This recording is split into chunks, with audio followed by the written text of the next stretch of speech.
சிறுவர்கள் என்ன செய்வாங்கன்னு சொன்னா நம்மளை சுத்தி சுத்தி வந்துகிட்டு இருப்பாங்க.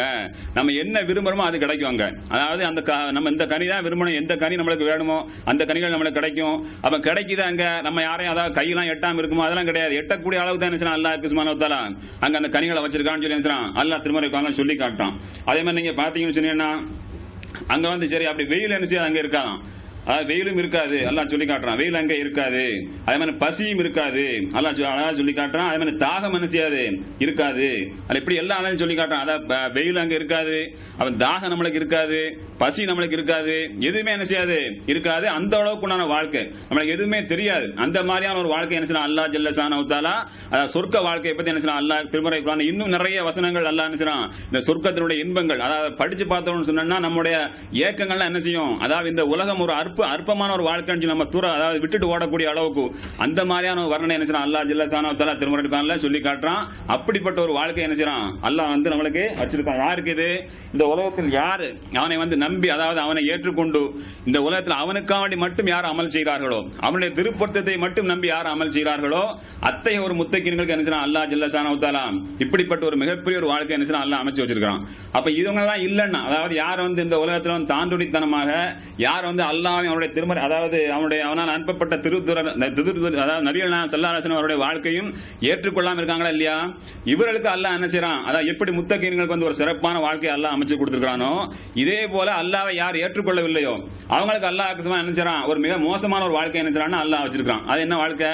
நரக வாழ்க்கை. அல்லாஹ் சொல்லு காட்டி என்ன சொல்றான் இத்தகுன்னார் நீங்க நரக நெருப்பை என்ன செய்யுங்க அஞ்சிக் கொள்ளுங்கள் சொல்லிட்டு அல்லாஹ் என்ன சொல்றான்னு சொன்னா ஹூதுகன் நாசு வல் ஹிஜாரா அது எப்படிப்பட்டது தெரியுமா? அது அந்த நரக நெருப்புங்கிறது ஹூதுகன் நாசு வல் ஹிஜாரா அதாவது மனிதர்களையும் கற்களையும் கொண்டு என்ன செய்யப்படும் அதை வந்து எரிக்கப்படக்கூடியதுன்னு சொல்லி அல்லாஹ் சொல்லி காட்டுறான். அதாவது மரத்தை அந்த மரக்கட்டை இருக்கா இல்லையா, இந்த மரக்கட்டையை கொண்டு எரிச்சுட்டு அல்லாஹ் நம்மளை கொண்டு அதில் போட்டான்னு சொன்னா கூட ஓரளவுக்கு நம்ம என்ன செய்வோம் ஒரு திருப்தி நம்மளுக்கு அதாவது ஏதோ மனசுல ஒரு ஆறுதலா வரும். ஆனா அல்லாஹ் என்ன சொல்றான்னு சொன்னா அதாவது மனிதர்களையும் கற்களையும் கொண்டு அதாவது எரிமூட்டப்படும் சொல்லி சொல்றான். கல் என்னைக்கா தீ மூட்டப்படுமா?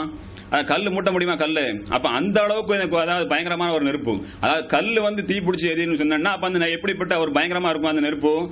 அதாவது இங்க இருக்கக்கூடிய நெருப்பு இருக்கா இல்லையா இதை விட 1000 மடங்கு அதிகமாக வெப்பத்தை தரக்கூடியதான் நரகத்தினுடைய நெருப்பு. அப்ப அந்த அளவுக்கு ஒரு மிக கடுமையான ஒரு நெருப்பா இருக்கு என்ன செய்யுது அதாவது நரக நெருப்பு இருக்குது.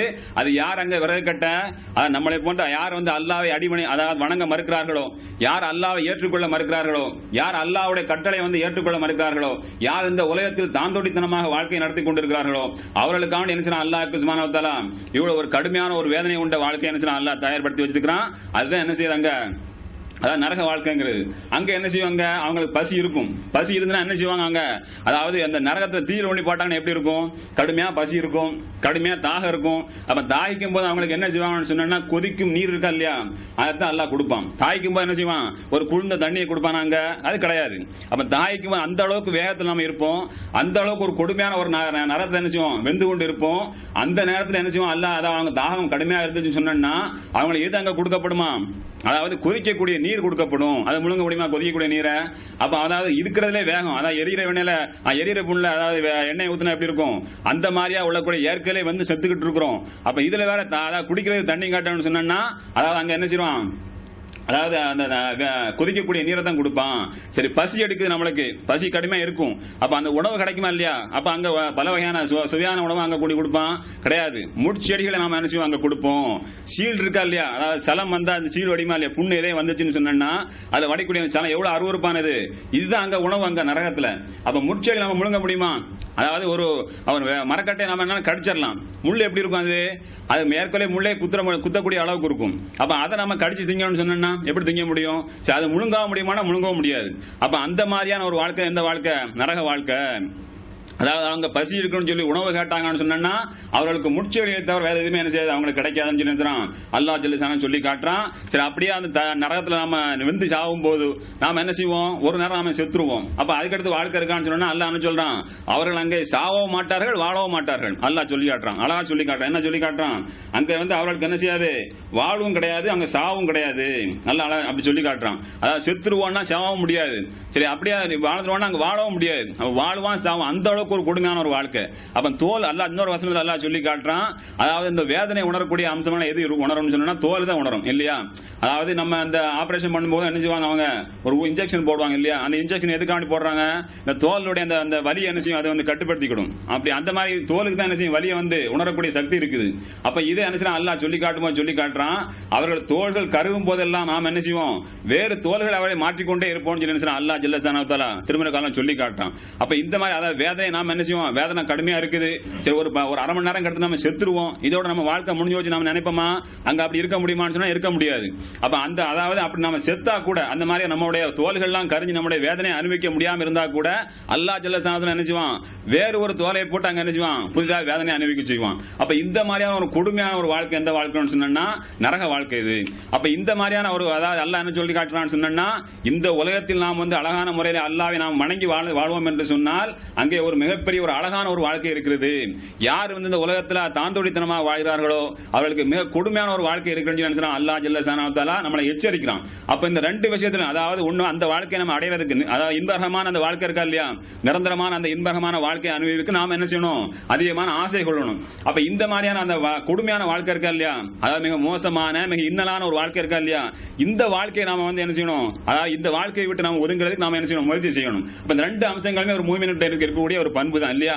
அப்ப அந்த அதாவது அந்த மறுமையில் நாம கிடைக்கக்கூடிய அந்த சுகபோகமான வாழ்க்கைக்கு என்ன செய்யறான்னு சொன்னா அல்லாஹ் ஜல்ல ஷானஹு தஆலா இந்த உலகத்துல ஒரு சில கிரியைகள் என்ன செய்யறான், அல்லாஹ் செய்ய சொல்றான். அதாவது அல்லாஹ் திருமறை குர்ஆன் மூலமாகவும் அந்த திருமறை குர்ஆனுக்கு விளக்க உரையாக வந்த நபிகள் நாயகம் ஸல்லல்லாஹு அலைஹி வஸல்லம் அவர்கள் மூலமா நம்ம என்ன செய்யணும், அந்த படிப்பை நாம பெற முடியும். அப்ப இந்த இஸ்லாத்தை பொறுத்த வரையில பெரிய பெரிய வணக்கங்கள்லாம் இருக்கத்தான் செய்யுது. அப்ப இந்த சின்ன வணக்கங்கள் இருக்கா இல்லையா, சின்ன சின்ன விஷயங்கள், இது வந்து நாம தான் சொன்னோம், இந்த சின்ன விஷயங்கள் வந்து மிகப்பெரிய ஒரு வாழ்க்கை நம்மளுக்கு என்ன செய்யும், பின்னால் வந்து ஏற்படுத்தி தரும். அப்படிப்பட்ட வணக்க வழிபாடு நம்மகிட்ட இருக்கு.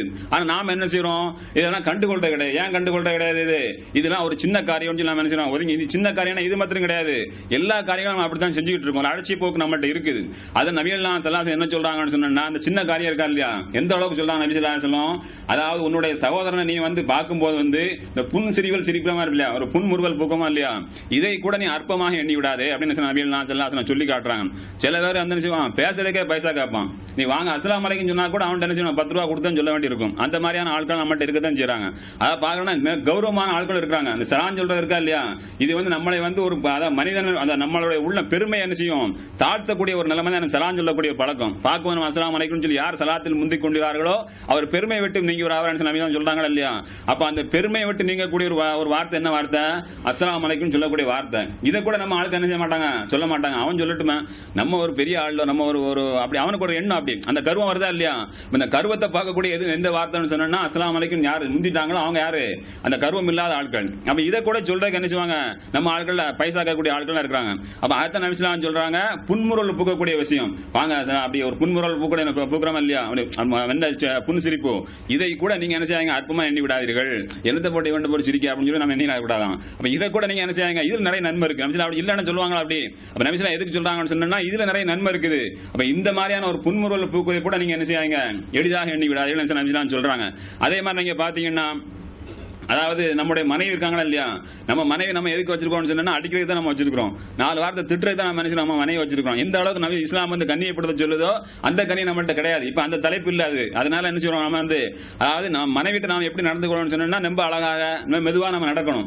அப்ப நபிஸ்லாம் என்ன சொல்றாங்கன்னு சொன்னா, உன்னுடைய மனைவிக்கு நீ ஊட்டக்கூடிய ஒரு கலவு உணவு இருக்கா இல்லையா, நம்ம சாப்பிட்டே இருக்கும்போது ஒரு வாய் எடுத்து நம்ம ஊட்டணும்னு சொன்னா அதுல கூட தர்மம் அப்படின்னு நபிஸ்லாம் சொல்லி காட்டுறாங்க. இது சின்ன விஷயம் தானே. இது சாப்பிட்டு இருக்கோம், நம்ம வீட்டுல நம்ம பழக்கம் எப்படி, நம்ம வயர் முட்டை சாப்பிட்டு எஞ்சி போய் மிச்சம் தான் அவங்க சாப்பிடுவாங்க.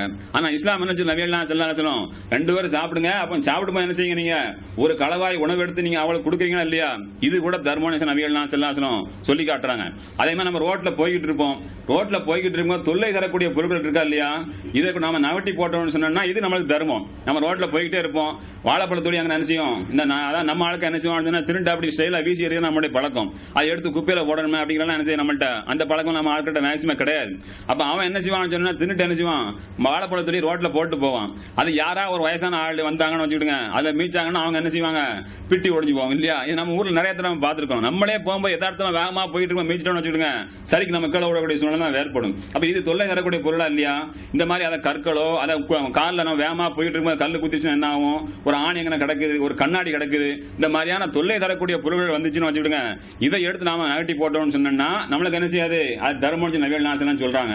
அப்ப நம்ம போயிட்டே இருக்கும்போது வாழைப்பழ தொடி கடந்துச்சுன்னா, அல்ல ஏதாவது ஒரு சின்ன சின்ன பொருட்கள் தொல்லை தரக்கூடிய பொருள் கடந்துச்சுன்னா இதெல்லாம் சின்ன விஷயம் தானே அப்படின்னு சொல்லி நாம என்ன செய்யக்கூடாது, அலட்சியப்படுத்தி நம்ம போயிடக்கூடாது.